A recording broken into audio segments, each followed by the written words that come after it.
Time is neither a friend nor an enemy. The morning of May 29, 2023 was not just another chapter of Nigeria's book of democracy. It was the moment that President Bola Ahmed Tinubu declared in his inauguration speech that security will be the top priority of his administration. Now, the question tonight is, how much has the president achieved with his security promises in 6 months? Babajide Ogunsanwo, founder of Leadership by Data and Channels Television's data analyst, is here to share insights. Thank you very much, Babajide, for joining us on the news at 10. Good evening, Anne. But earlier this week, the National Security Advisor, Nuhu Ribadu, called for patience on the part of citizens when it comes to security. What do you make of that? It's called for patience, but the first question we should ask is, how much time does the president really have? And I'd like to quickly talk to you about the parable of the pebbles. And I'll explain what that is. May 29, 2023, where the president was sworn in, 4-year term, if you look at it from the day's perspective, that's 1,460 days. Today, Anne, represents day 174. Now, according to the parable of the pebbles, this 10 pebbles represents the amount of time the president has. And based on today, 174 days out of 1,460 days, the president has spent 12% of his time, so that is out of it. The parable of the pebbles continues, and the 2023 budget wasn't the president's budget. That's why I asked for supplementary. In simple terms, 2023 is not the president's year, so no time. Neither is 2027 because we know the elections will come in February. No time. It goes on further. The Independent National Electoral Commission will announce elections for the next presidential election in February 2026. And we know that once the elections are called, once the timetable is called, it's really not time for governance. Again, no time. If you follow Nigeria's democracy in the last 24 years, you will realize that we spend about 10% of the time in bickering between the National Assembly, executive, judiciary. So that takes about 10% of the time. Time gone. And clearly, the president is going to work with ministers, ministries, defense and agencies. They do not work on weekends. Saturdays, Sundays out. And if you understand mathematics, Saturdays, Sundays represents 28% of the calendar time. So in simple terms, what I'm talking about, Anne, is all of this is already time spent. The president really has only this amount of time left to achieve his security promises. And so the president needs to understand the urgency. It is not to look at it from the 4-year perspective, it's to look at it from the parable of the pebbles and to see that most of his time has been spent. And so the urgency is, yes, the NSA is asking for more time. That is his call.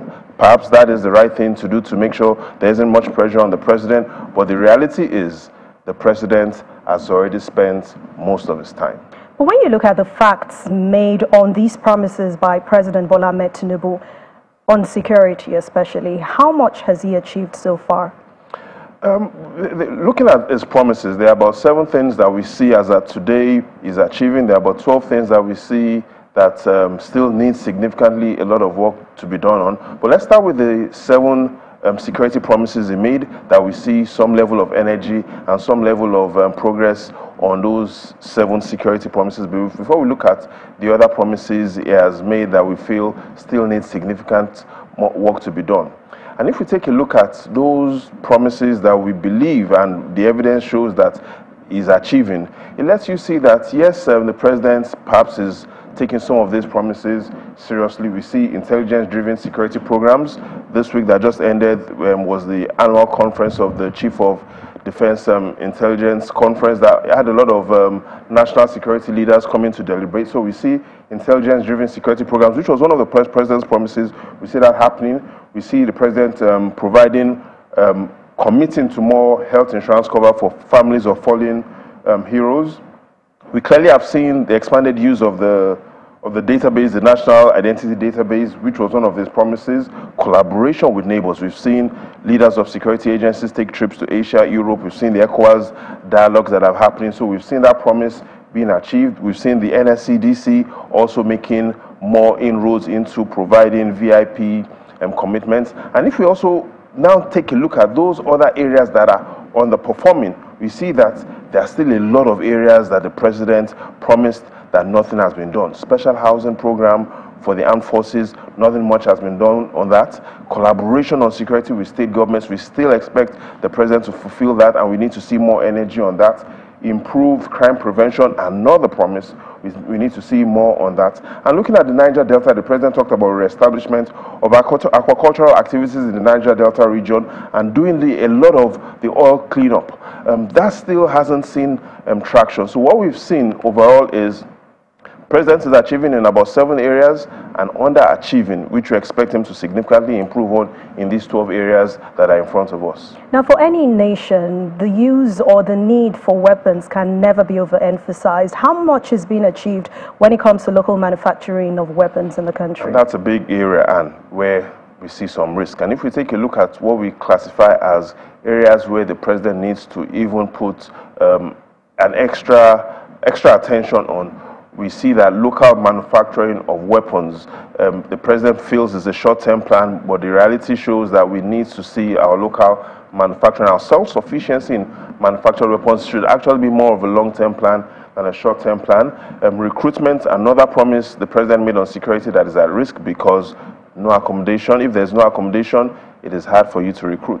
And clearly, investment in air defense. We understand that these air assets are going to have to be purchased in dollars, and we know right now the situation of the dollars. But one area we also need to focus on, perhaps in the final analysis, is what do the citizens really say about security? Apart from the president's promises, which we've looked at, areas where he's achieving, underachieving, and areas that we feel are at risk, we need to look at what are the citizens saying. How do the citizens feel? And if we take a look at the polls, looking at what has happened in the last 6 months, the question asked to citizens, is security improving across the 6 geopolitical regions? These are their answers. When the president appointed the service chiefs in June, families in the Northwest, 41% of those families said they felt safe. Those numbers haven't changed 6 months after the same. In the North Central, 39% felt safe. We've seen improvements in the North Central. More families are saying they feel safe. In the Northeast, it was 57%. We've seen that drop to 52%. But we've seen families say, especially families in the Southwest, South, and Southeast, saying that security has improved and they feel safer. So overall, from the citizens' perspective, 4 regions say they feel safer compared to 6 months ago. 1 region is in the red, and 1 region remains unchanged. So those are the perspectives. First is to look at it from the perspective of the promises from the president, which we've seen the areas is achieving, areas is underachieving, and the areas that are at risk. And then we've also seen what the citizens say. But Anne, in the final analysis, let's not forget the parable of the pebbles. The president has less time than he thinks he has. In simple terms, the president has already spent most of his time. All right, thank you very much. Babajide Ogunso, I mean, security is a big deal. We always will advocate for safety of the citizens. Thanks a lot. Babajide Ogunso was the founder. I've spent most of my time. Of Leadership by Data and Channels Television's data consultant. I hope I can take that home. Surely. My aquarium.